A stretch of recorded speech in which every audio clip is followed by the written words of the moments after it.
Hey, what's going on, yo? It's your boy, Keep It Mike. You listen to the Ruckus podcast in combination with 102.9 Tape Deck. Um, Normally, I would usually bring a whole bunch of ruckus in this organization, but today I'm gonna get organized. Or tonight, should I say, I'm gonna get organized.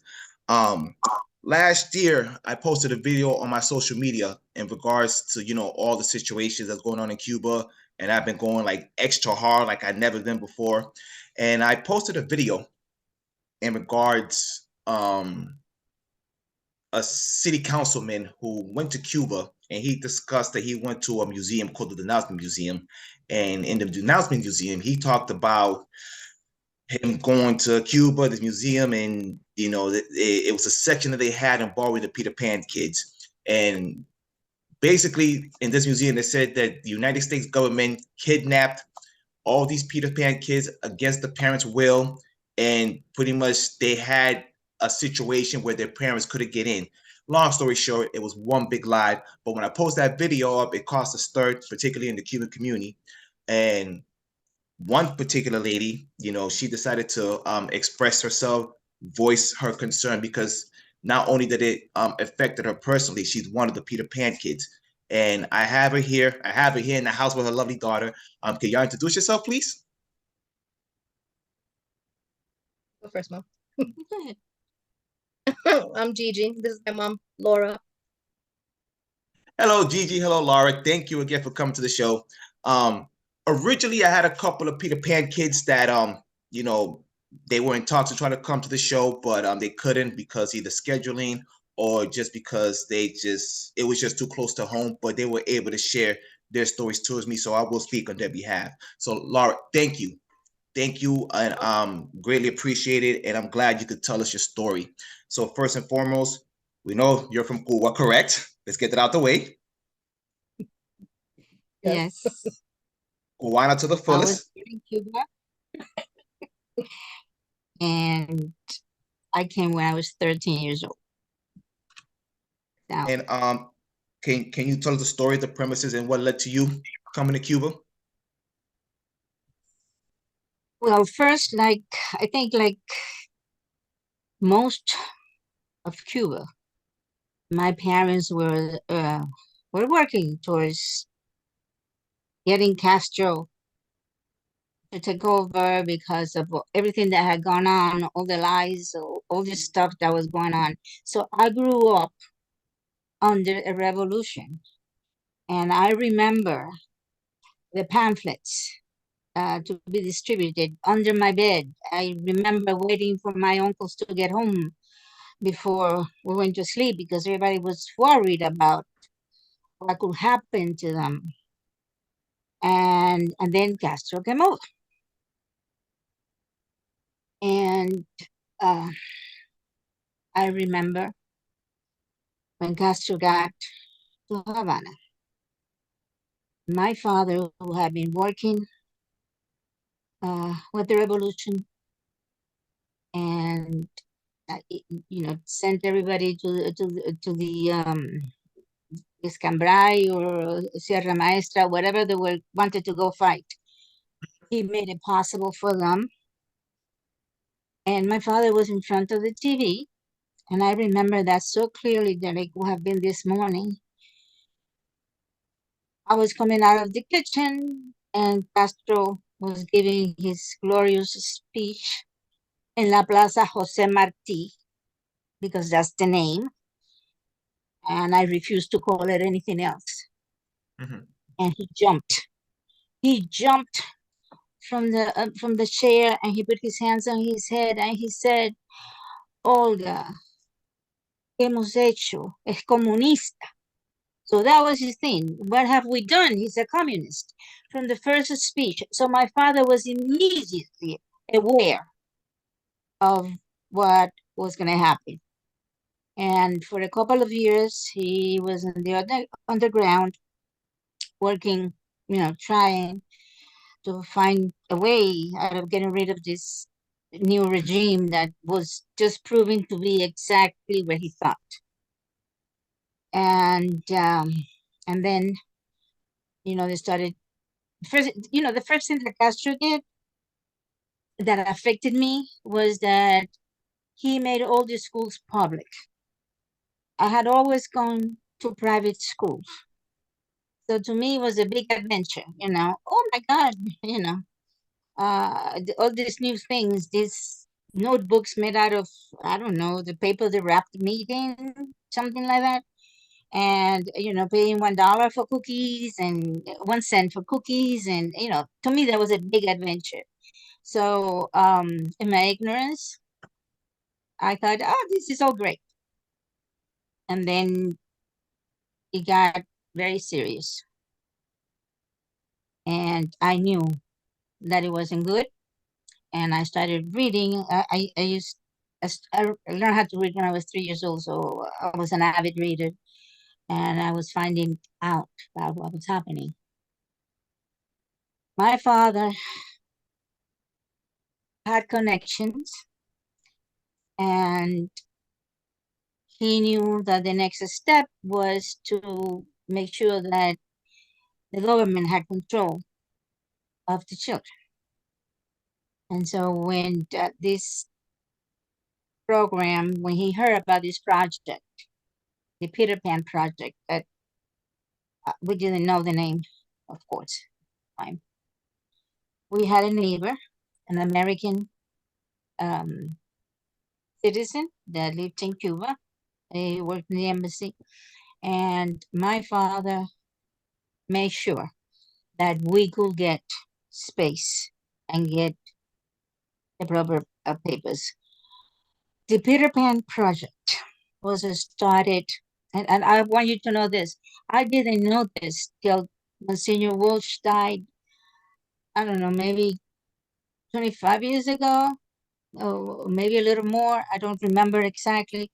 When he died, this all came out to the public because this was a secret project of this CIA. Monsignor Walsh and one of Theo Socarras's daughters, who was very involved in the Catholic Church, had come up with the idea of getting the kids out before they could take over the patriarchate for the kids. And my father was not about to let us be in a communist country, so he was able to get us the visa, which the CIA gave, and for the scholarship that Monsignor Walsh was providing, except that Monsignor Walsh went a little bit nuts because the CIA gave him the seal for the visas and he started approving everything. And there were loads and loads of kids leaving. And as I read later on, when I found out what the project was, and I realized that I was one of them, is that in 2 years, over 14,000 children left Cuba without a relative. They were supposed to go to Monsignor Walsh schools, which I believe it was a Kendall school. And that's, as you know, Willie Chirino came through there. He knew Monsignor Walsh personally. By the time my brother, who was 11, and myself, when I was 13, got to the United States, there were so many kids that had left that the person that was processing our papers in Miami, and I remember this man perfectly, young man, was he was processing us, and my uncle, who lived in Miami at that time, he had left Cuba in 1959, came over to see us. You know, he's my uncle, my godfather. And the guy turned around and says, if you have any way to keep them, do, because they're older. We have no place for the kids anymore. They're older, so they might end in an orphanage, in a foster home. Probably not, because we have so many. These little ones are usually taken up first. but it could be in a reformatory. We don't know. We have no place anymore. So if you can take them, and my uncle, I bless him, he signed up and he took our custody. So I was lucky. I was very lucky. I didn't suffer through what so many others Peter Pan children did. But for 5 years, when we left Cuba, we thought, oh, a few months. As we all did. And leaving was very traumatic. We got to the airport. Since it was two of us, they only allow one parent per child. My parents had figured with two kids, two parents. When we got to the outside of the airport, miles from the actual buildings, my father, they said only one. So my father didn't go in. My mother went in. And then we spent several hours in La Pecera, the fishbowl. There was a room made out of glass where you could see your parents from inside, but you couldn't talk to them and you couldn't touch them. So for several hours, we were there looking at my mother, who, as you can imagine, was trying very hard to be brave. And because I was the oldest, I was supposed to keep my brother calm. When we finally left the building to get into the plane, and at the time, it was out in the field with a little staircase, they allowed the parents. My mother was told me when she came in, says when I started climbing the stairs, I heard singing, and they were singing international, the community anthem. And I turned around and I saw my mother surrounded by pioneros, the young pioneers, the young children that were brainwashing, singing the communist anthem. And at that point, before I entered the plane, I promised myself and God that I will never set foot in Cuba again until it was free from communism. And my mother then told me when she came over that it was they had said, oh, you can go say goodbye to them from the balcony. You can wave goodbye to the kids. But it was just to have them surrounded by the pioneers and make their life miserable. And I remember my mother's face, trying not to cry and to be brave for us and not being able to hold it back. And a couple of months after we came,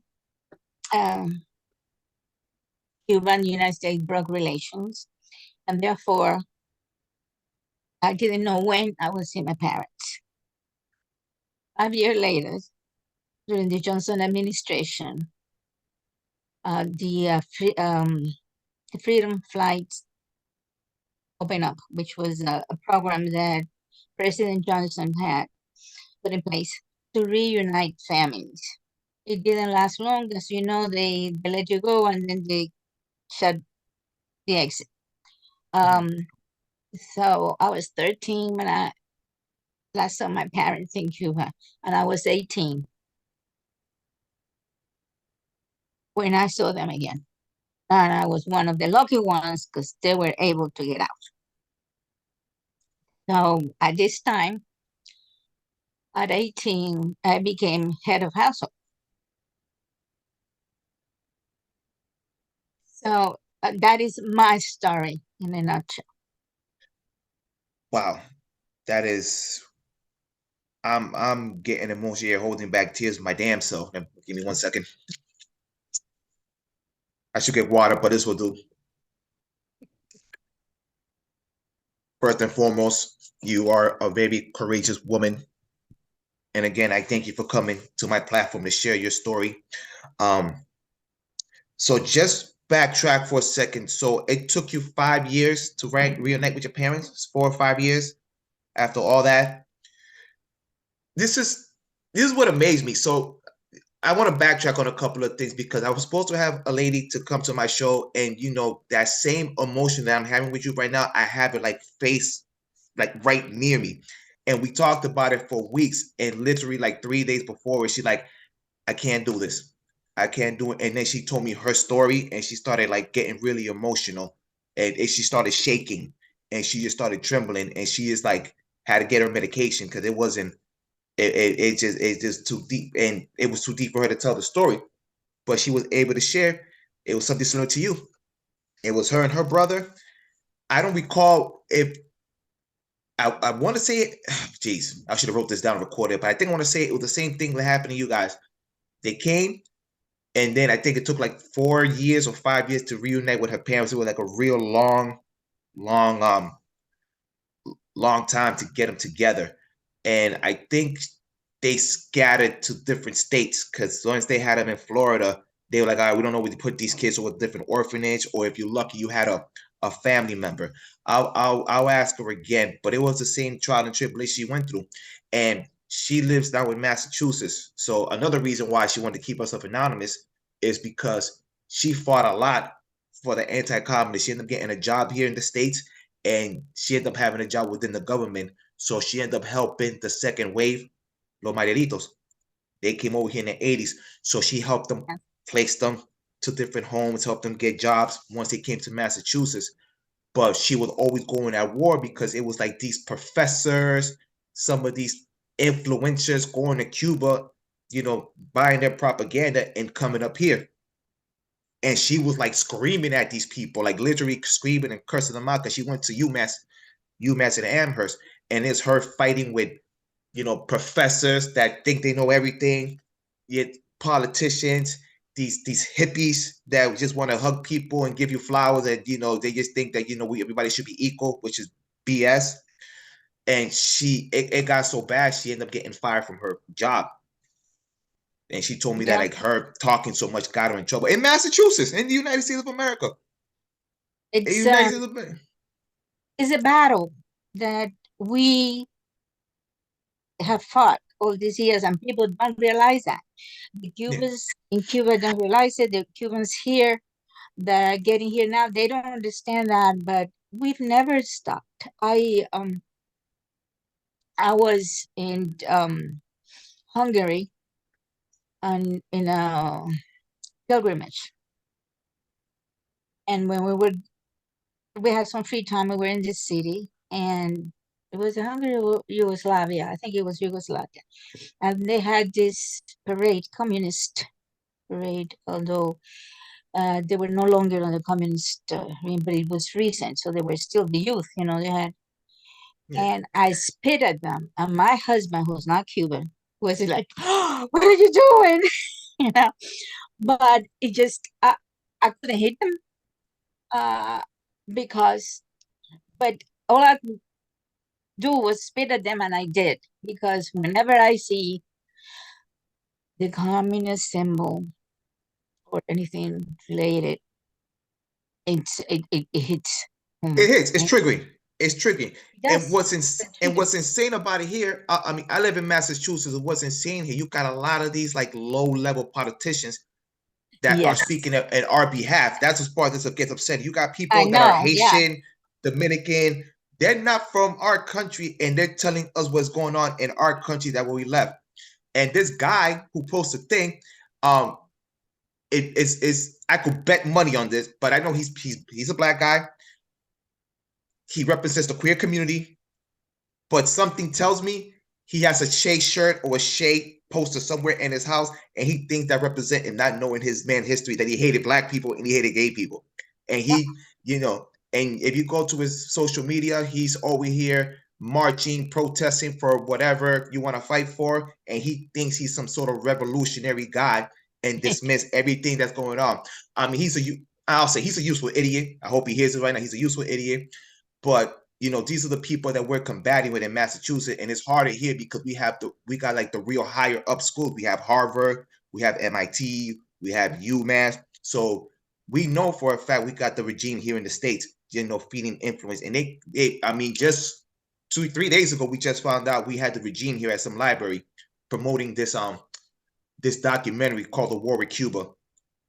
And it's and they were out here in Boston promoting that stuff. The good thing about it is when you go to these places, they want to promote. It's like thousands of people like behind them, but it really isn't that much. It's a very low level group.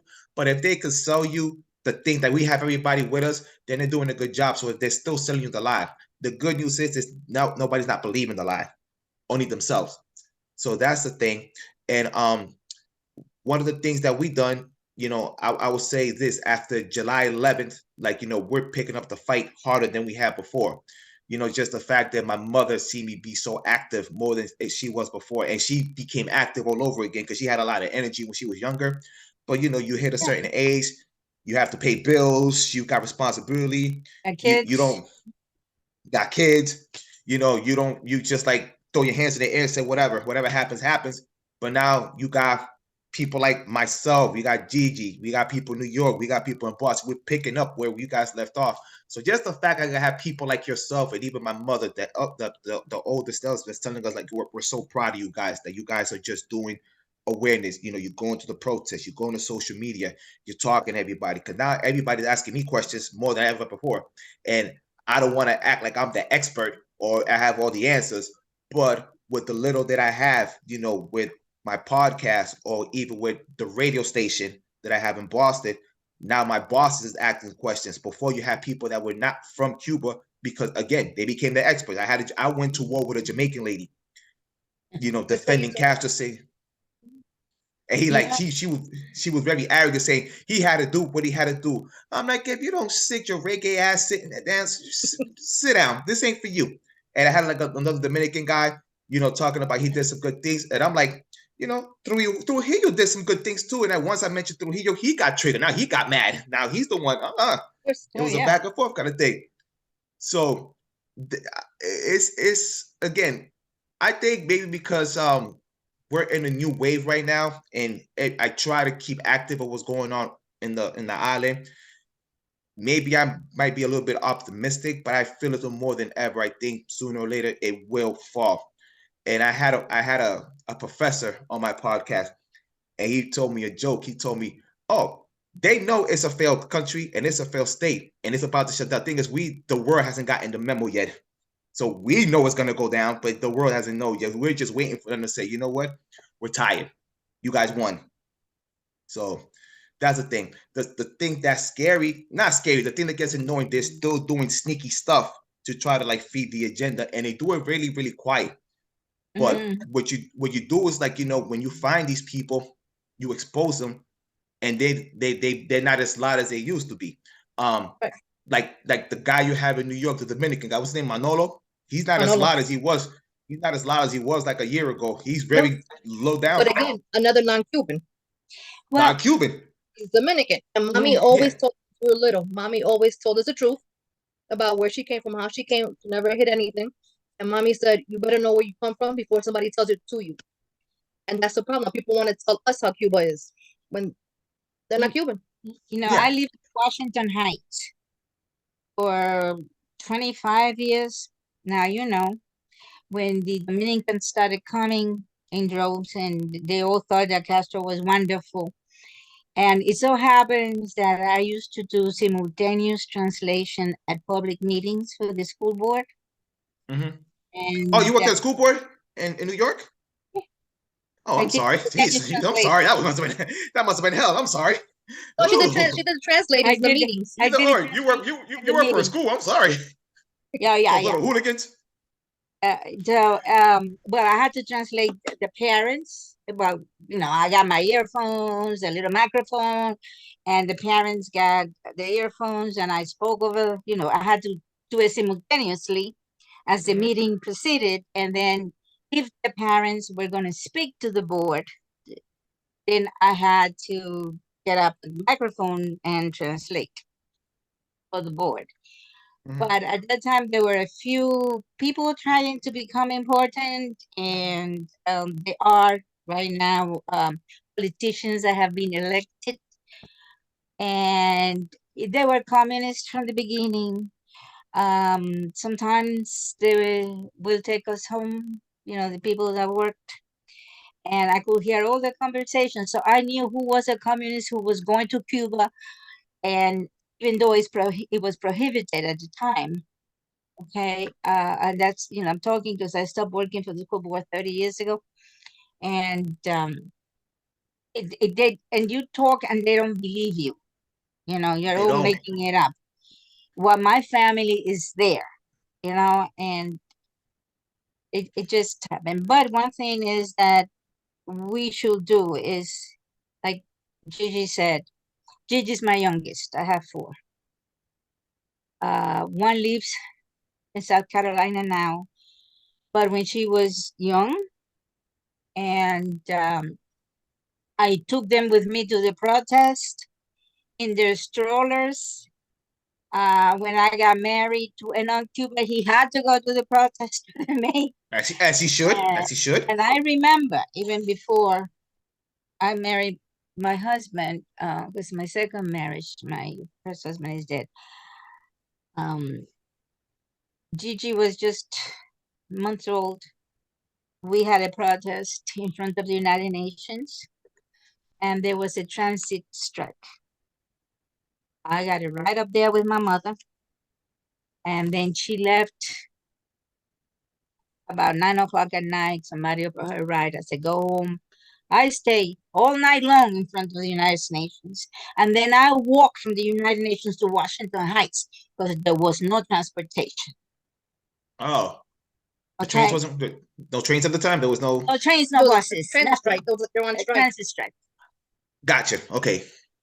So I couldn't do it now because I'm an old woman. But I did it then, and I will do it as many times as I had to. And I will fight. I mean, I fight with people, still do. I have done some research. By the way, there is a book that was a textbook that was used in universities, written by Batista, who tells you all about Cuba and how people were pulled into the Castro revolution. Yeah. And it's very good reading. And I never thought I would do that, especially because, we were so anti-Batista that even the pilot of the Granma, the jet that Castro took from Mexico to Cuba to start the glorious revolution. Revolution, okay. Yeah. The pilot was hiding in my aunt's house until, he was Mexican, until we were able to get him out. Wow. So, wow. That's how involved we were. Okay. And my kids, you see Gigi because she's very vocal, and but her sister and her brother also go to all the protests. We went to Washington for the Great Convocation. 60,000 Cubans there in front of the White House, and not one single word. So we were, and nothing on the news. Nothing on the news. Yeah, nothing. Nothing at all. Nothing. It was a 30-second thing I saw in the actual news when I went to Washington, like a 30-second thing, and that was it. Like the main people that were showing the news with the Florida broadcaster that actually came over here to see it. And I'm not even Fox showing anything. I was surprised at that. They mentioned it, but they didn't. Very, very briefly. Very, very briefly. So it's like, it makes you want to think, is it like conspiracy against it that they don't want like the word out? It makes you want to think. Yes. Ignorance is bliss, according to the media. Yes. So it's like, we're going to show you what we're going to need to show you. And if we could control the narrative, then, the world won't really know what's going on. That's the part that I'm so confused in that. Because we for those 4 days that we was there, we literally shut down DC. We shut it Yeah. down. Yep. Yeah, I was there with my two of my kids because somebody had to stay home with the dog and my husband. Mm-hmm. And I was in a wheelchair at the time. And we went to Jersey to get on the bus to go there. And we were there. And I came back with such hope. And I have to tell you that at one point I really despair again because when I see all these politicians making deals under the table, not just, well, first than anything, the reaction that my father had to Castro, I had to Obama. The first, I used to say, well, maybe this guy in the future, no, now he's too young, he doesn't know, but maybe he has good ideas. And then I heard him speak, and that was it. Yeah, he excuse my French, he fucked us. He fucked us really bad. I didn't vote for him. Yeah, my mom voted for him the first time. My mom voted for him the first time, and after thanks to my mother, she voted for Trump. You could thank Obama for that. Because of my mom, because of Obama, she voted for Trump, and she used to be Democrat all her life until he pulled that. That's another conversation I try to have people, and then they try to rationalize, but because they want us to be on the other side, they just want us to like ignore our history and just be with the quote unquote winning team. And we're not gonna fall for that. We live in a country where we could like vote or not vote. We go we decide that we want.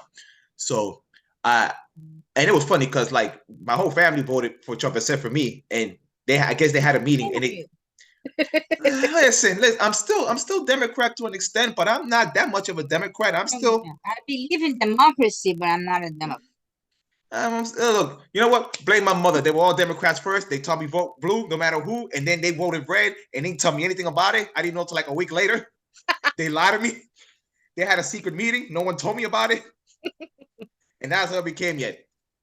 And I'm angry because at least they would have told me this is why we're going. But the only one that was vocal about it was my brother. And then like a day later, 3 days later, they're like, I voted for Trump. I'll talk to you later. Bye. Click. I'm like, wait, time out. Wait, hold on. Time out. Wait. Well, at home. But I got it. I'm sorry. But what I meant to say was, I understood it. And, we're family. We're not going to let something like that, interrupt our family. Is a Democrat. A diehard Democrat that finds an excuse for everything they do. Yeah. So, and I get it. We're not gonna let my mother let politics literally divide her country, and she came. So when she came, both of my parents, they came from Cuba, and literally politics divided their family to a point. My mother couldn't go back, neither could my dad or my grandfather. Everybody, I'll tell you a funny story. Everybody in my family was communist except for my mother and grandfather. The only people that were like anti-communist. They said, forget this. And they both said, we could find a way to get the hell out of here. We're leaving. I don't care what I got to do. You could stake this whole thing. And, we got all the insults. Gusana, Mona, you got to be grateful. You got all the insults in the world. But fast forward 10, 15 years later, now everybody's saying you guys were right. Now you're asking for money. And my mom's like, you want money, better get over here and get it. I'm the only people I'm providing for my kids. I'm not here to maintain y'all. The same thing. I've never been to Cuba because I won't give them a penny. Yeah. And I won't send money because I won't give them a penny because I knew how it was being used. I knew it was not my family that was getting it, and I wasn't going to let them think that it was great to be there on my money because I do want to see my country. Yeah, my family it's been dying, and just be there, my land. Yeah. I didn't become an American citizen until maybe I was in high school. Yeah, maybe 28 years ago, because that was the only thing that I had left from my country. It was my citizenship, and I didn't want to give it up. And And finally, I gave in because I figured You're not going back. I never come back. And but I've done my research, and I wanted to tell you there's a wonderful book about the Peter Pan kids. I cannot. The first name is Yvonne, but I don't remember the last name. It's in English and Spanish. She was a Peter Pan kid, and it's called the Peter Pan. The Peter Pan operation, the exodus of 14,000 Cuban children. Operación Pedro Pan, y el éxodo de más de 14,000 niños cubanos. And I have it in both English and Spanish. And I lent it out and somebody took it. And it was so hard to find it again because now they used to be easy to get. Now it's very difficult, very expensive. But I've made it my business to bring up my children, knowing their history, knowing my national anthem, knowing Jose Marti, and to be proud of that heritage. And I'm glad to say they're all Republicans, all my grandchildren. And I told you part of our freedom. But the most important. Gee, I feel so alone here. I feel so freaking alone. Well, you should be. Shame on you. Because I'm being truthful now. I think Trump as a person is a pig, but he was a good president because he put America first. And to me, there's nothing more important than freedom, because this is a God-given right. And I mean God-given. Yeah. And when you try to take the word God out of everything, no. And America, it's a culmination of, it's an experiment that everybody's trying to copy, even 100 years after. Because what our forefathers put down in that Constitution is amazing. It's amazing. And first anything, people have to read the Constitution and learn real history, because they're not getting that now. I can tell you, because my grandchildren, I still have two in high school, and I don't get that, you know. But I made sure my kids got it, and that they got love for their country, which is the United States. And I always tell them, and what are you? I'm American of Cuban and Puerto Rican descent. First American. And I feel, I've been here all my life. I mean, not all my life, but you know, I'm 74 years old. I've been here 62 years. So, America's all you know, pretty much. You've been more American. You'll be surprised what I remember. And okay. Yeah, my cousins, that they're always amazed at what I remember, because I can tell you all the communist slogans that they used to put. I remember in school, because you know, I was I had to go, like I told you, I ended up in public school because they were all public. So I got to one that was close to the house, and the teacher hated me because I wouldn't go to any of the little gatherings they had with the kids from school. My mother was the same way. My mother was the same way. She would not go to those things. So I was not allowed to go anywhere. But if it was something like to the zoo, or then I was allowed. Oh, how surprising! Oh yeah. So it was very obvious that, you know, I was not going to do anything for the government. I was not going to show up to any of that stuff. So I don't know. I thought it was important that my kids knew where they came from. Tell them about when they knocked on your grandma's door after you left. Yeah, you know, the best part of all this, I told you, my parent was concerned about the government taking over the Patria Potestad, like they did in Russia and so on. And about a week after we had left the country, I had my mother's address, my grandmother's address in the because of my father's involvement in the counter-revolution. I had my grandmother's address and the school and everywhere, you know. I lived with my grandmother, which I stay with her a lot. But so they knock on the door, and she opened up, and they asked for me. And she said there were like 3 people, and she said, "Oh, well, she's not here right now, but if you tell me what it is, I can tell her, and she can get in touch with you if you let me know where." And they said, and then they were so stupid, they came out and said that if I want to go on to the 7th grade, I had to go to the country, to a farm, and pick tomatoes. I don't know for how God. many weeks. And my grandmother, you know, God bless her soul, she was so mad because they used to, when I crossed the street, they held my hand. Okay. And I was gonna go to a farm to pick tomatoes. Yes, right. And she told them, "Well, I got news for you. She's not going anywhere because she's up in the norte." And she was here. She visited. She was here for a month. Years later, when I had my children, and she was so proud of that moment that she was able to tell them off. Yeah. Yeah. Couple of things. My mother told me that they had to send the kids like somewhere to like a farm to pick cotton and do pretty much. Well, It not was pretty much cotton. like Tomatoes. Fruit. It was pretty much like child labor, pretty much. It was like Yeah, but no brainwashing. See, brainwashing when and they child had you labor because there, you were alone. You didn't have your family. You didn't have anything but them. So you were brainwashed into their system. yeah. That's when they took you away from your family.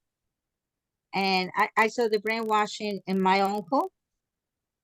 Early on, he was one thing, and he was about God, and he was, he was gonna get out of the army. He couldn't stay there because they were saying there was no God. He went on for training for 3 weeks. He came back. There's no God. There's nothing, From there on, he was a communist. So this is what they were doing. And that's why my parents, I'd never be grateful enough to them for having the strength to give me the freedom that I have. Amen to that. Quick question. When you came, so you left Cuba and went to Florida. Is that from Florida you came straight to New York, or did you had to go to other states? No, I So like spent 2 years in Florida with my uncle, and yeah, then we moved to New York because my uncle was my mother's brother, yeah. and I also had an aunt that had left in '59. That was my father's sister, and they were the 2 closest to me. So, they had no children. I was it. So we came to New York, and we stayed with her here.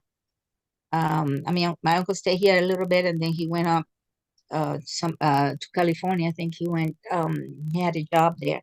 But she, I was with her till my parents came. So Okay. I All right. didn't have to roll around. I didn't have to suffer what other children did. And believe me, they suffer a lot. Yeah, yeah. I mean, just from the documentaries I saw and like the few books that I've read, there was a lot of, I'm not even get into it, but I know there was a lot going on there with those kids. A lot to a point. I mean, some of them left like traumatized because they were literally like alone waiting for their parents to come. So that'll be for another episode. But I already know. And if you guys want to know, watch documentaries, read a book. But there's a lot that happened to those kids while they were here by themselves. So that's just been a tragedy within itself. Um, so this might be a complex question, but do you hope to see or free Cuba in your Yes, lifetime? I don't know at this point. I'm hoping I do. That's one dream that I've never given up on. But if I don't, my children will. My children will. Gigi, how are you? Good, how are you? I'm in an emotional mess right now. I'm trying to man up here in this joint. Fucking from holding back tears. But outside of that, I'm good. I grew up with Thank you. this. I grew up. We all did. We all did. I had Spanglish generation on my show. Yes, I And saw you it. know, and that's what they would tell them. Every time I tell me to get a Cuban on my show, I'll tell them, what's your story? Because there's nothing glamorous about it. It's not like, we was hungry left. Tell me a tragic, despicable story that came from that system. It's a movie. It's literally a movie. I mean, I had my mom a couple of years ago on the show, and when she came, there was things that I didn't even know that she was like letting out. That it was just like, wow, like she just like, our parents suppressed so much of like what happened to them out there that to this day I probably think that they don't even tell us like the full. I don't even think got half of the story. They're just telling us like the nice version. the nice version, the nice version. So I mean, it's a continuous fight. So with Gigi, with all the stuff that your mom been through and just getting her history, like what is like your responsibility, to just do your part to fight the good fight? Not to take for granted that we have freedom. My mom always told us you have the right to, everything. You could be whatever you want. And also the history. Know where you came from. Because someone's going to tell you wrong. I had a friend in grammar school. Her mother was Cuban, but was a communist. Jeez. So I used to go to protests when I was in 4th grade, 5th grade. And she used to go to Cuba to assemble handguns and rifles during her summer vacation. Really? Huh? We, when I come across a Cuban that's communist and lives here, because the thing about it, I have communists in my family, but at least they have some kind of dignity. They don't live here. I was in Cuba. Yeah, they're either in Cuba or they're somewhere in the world. And they were like, you know what? They're so brainwashed. Like, you know what? They taught me integrity, so okay, I cannot go to enemy's territory because they represent the enemy. And what is that? They're nonsense. But when I meet a Cuban that lives in the States and they talk about how much they hate it, here's the funny thing about it. They take that law for granted because, let's be honest, we only have to cut in line because of the nonsense going on there. So you come here lying saying you left because of communists, and then you come here and be like, oh, this country's a shit show and I'm going back. So yeah. This is why I'm a big proponent. They should have stricter rules for people that come to Cuba. I'm a big proponent. I agree because with you. I'm a real big proponent. If you came here because you were fleeing a system, you're stuck here. I don't want you going back there. You find another way, get another raft and bring you behind over there. I'm a very big proponent of that. Or I forgot, was it Bush that said you had to wait like 5 or 6 years before you go back there? There was like a long extension wait in order for you to back to Cuba. I mean, whatever the case, but I think they should bring that back because you got these fools here like really like just disrespecting the movement and not taking it seriously. So I'm a big proponent on that. So I don't know, maybe. I mean, you could vote Republican, but like, I don't see nobody doing anything for us. They just talk nice to us, and then they just they pandering from both sides. But I'll go to Republican Party because this should have been done a long time ago. We had a long run with Republicans between Reagan's, we had Bush's, we have Trump, and they haven't done anything to fix this. They just left it there on a standstill. And the Democrat, they really don't do anything. They just, slowly like unplugging, the situation to like give them what they want. So we're like in a bad situation because no one has really been aggressive. But they're aggressively trying to bring the communist system into our government. And they're succeeding in schools. It's baby steps. I live in Boston. Trust me. I know. I live in Boston, so I already know how they do it out here. So, I mean, we need to get that garbage out of there. But again, I don't know why they're not being aggressive. They just like letting them do what they want to do. And I'm going to tell you something. Because I work for the school board. You see this thing now with the sex education in school? Yeah. They were trying that 35, 40 years ago. Mhm. And I was fighting it within. Okay, I couldn't because take success. I was a parent, and therefore I had a right to join the committee. And I called in my priest. I said, "You got to sit at the other table," because I used to look at the curriculum, and what they had in there was horrendous for kindergarten, first grade. And I see that curriculum now being implemented. You know why? Because they like to be degenerates. No, Had no, to. because parents don't get involved. And that's the same thing with the Cubans. We don't get involved. This is Yeah. why. Yeah. I mean, yeah, I could say that we don't get. I mean, except if you live in Florida, because they had like the biggest political mouthpiece. But I went to New York. I went to New York and I went to Jersey. I went to those protests. I was there in 2021, and I seen like the way everybody was passionate that first week, and then weeks by week it started shrinking. It started shrinking. It started shrinking, and little by little, and that enthusiasm just like left, and it was back to square one. Yeah, because there's And no communication. And when people start fighting because I want to do this, I want to do that, it's great. Everybody's, oh, let's fight, let's fight. But then you don't hear from them and you don't know what's going on. And only a few people know about this or a few people about that. It's a continuous fight. And yeah. this is a fight that we, the older people, have tried to keep up. Okay. There's been times when I haven't, although I do listen to the stuff, I'm always on top of the news on Cuban stuff, but I was raising 4 kids, working 2 jobs. And there wasn't time, like for a protest. There was no money to go where the protest was. Yeah. And so I wasn't as involved.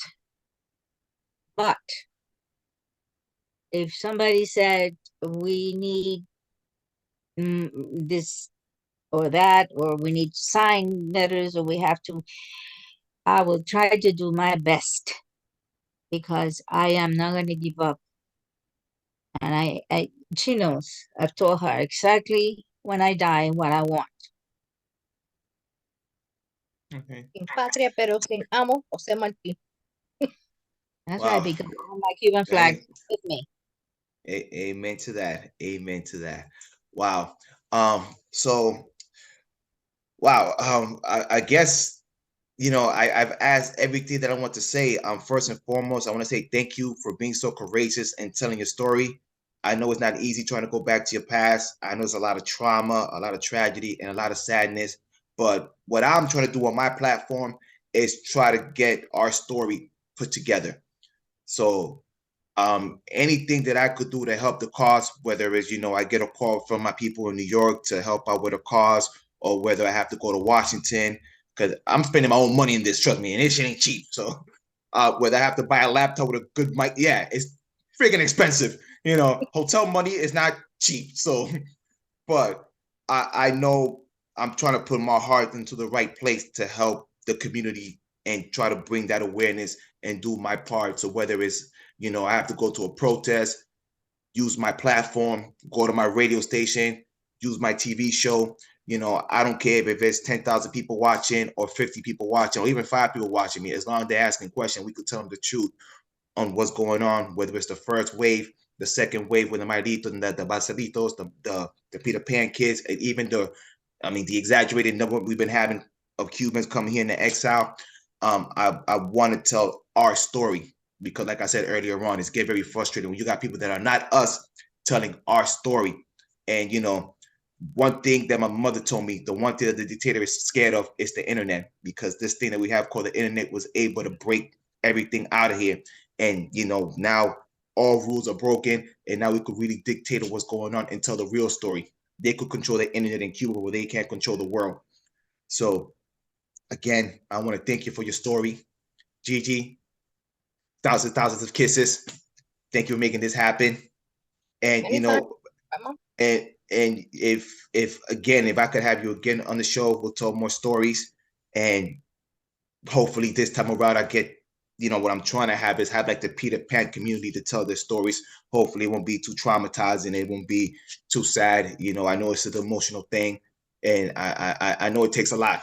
I mean, even when my mother tells me their story, it takes a lot. So you guys sacrifice a lot to literally, have so much integrity that you won't even go back to your country until we get a free Cuba. So I respect you for that. So much admiration. And if I go to New York, you got a mojito on me if you drink that mojito. Cuba Libre is on me. I don't drink, but however, if you put that person, because I don't want to use an expletive, if you put that person that hold on, you can swear. Hold on, you can swear on the show. You can fucking swear on the show. My show, this cussing. No. No, I'm a religion teacher. I cannot. Está aquí. Yeah. Wait till the my camera's off. My mom always told me if I went to Cuba, she would throw me out of the house. She always said, "You guys better never go. I'll kick you out on this own." You know what's funny? I was this close. I was this close in 2020. I was this close to going. I was telling my mom that too, but they're like, "What you gonna do now?" I went in 2017. I went in 2017. My ex-husband took me as a surprise for my 1-year wedding anniversary. That's why he got divorced, right? That's why he got divorced. I see now. That's what happened. He fucked up. I didn't do anything. I didn't everything with all our shows about American food, for the tourists. I didn't see any of that because I did everything the right way. I did it at the table with the people. Family. I did it with my family. I met my mother's uncles that she always told us about when we were little. And to me, it was like, okay. But being there and having them show me my mother's baby pictures, that they still have them. So I got to fill in the void, I guess. Yeah. And then I didn't know my mom didn't speak to her uncle at all since she left until I went to Cuba. I didn't know. Wow. Yeah. I was this close to going when I was married to my ex-wife, and what happened, this little thing called the pandemic with Corona, the Wuhan virus came in. That was like, I guess, aside from God saying, nah, it's not your time yet. We're gonna do some things here, so it's not gonna happen. Better pull that off. Not only are you not gonna go to Cuba in 2020, you're also gonna get a divorce. That's another story for another episode. But you save your money for the divorce. Yeah, no, I saved my money. I'll say that. My divorce was clean, so it was a cheap divorce. I gotta shout out to the ex-wife. She's clean divorce. but yes, thank you. You guys are guests of my show. Anytime you want to be in a race and curse out some Democrats that you guys hate, or go after my city council that's a full-blown communist, because I know he's gonna post something. Yeah, I know. He's gonna do something foolish. So don't worry. I'm gonna put a video up sometime soon that he's gonna post something foolish, and I'll keep you guys posted. Trust me. Good. But yes, guys, you know what it is. It's the Ruckus Podcast. Cuban Mike. We're not gonna stop here. We got it all here for professors, Peter Pan kids, anything Cuba, anti-communist. I got it for you here, and we're not gonna stop. You know what I'm saying? We're not going to stop until we see a few Cuba. You heard me?